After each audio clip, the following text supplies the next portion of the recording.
I think it's curious in the sense that the Packers are the youngest team, right, in the NFL. I was watching a video on NFL.com, and they were talking about how the Packers versus Vikings. The Packers, they have a whole bunch of young people, and they have no clue like the stakes they're in, which is a benefit. They're just here for the ride, baby. It's the first time they're doing it. This is awesome. They don't care. They're playing football. They don't know better to care.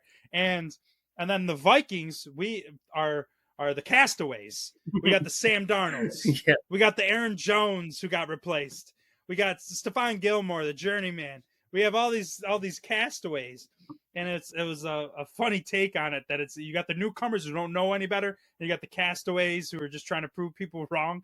And I'm like, that's a pretty cool take. It makes a cool storyline of two teams that theoretically they're both in the playoffs already. So the playoffs are going to be a wild ride. And the Packers can still get the number 1 seed.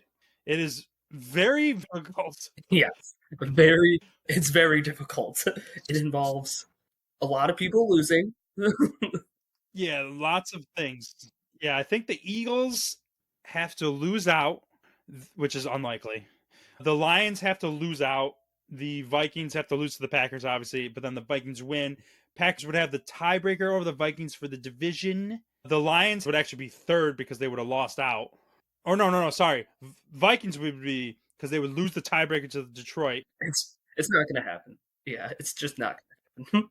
It's still possible theoretically. It'll be interesting to see how the seeding works. So we could still have, obviously, Vikings win out. They're the number 1 seed, which would be insanity.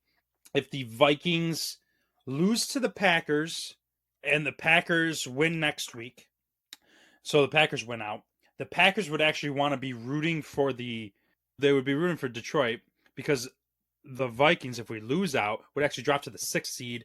Packers would jump up to the 5th seed, which would still be wild because 13-win team is the 3rd seed.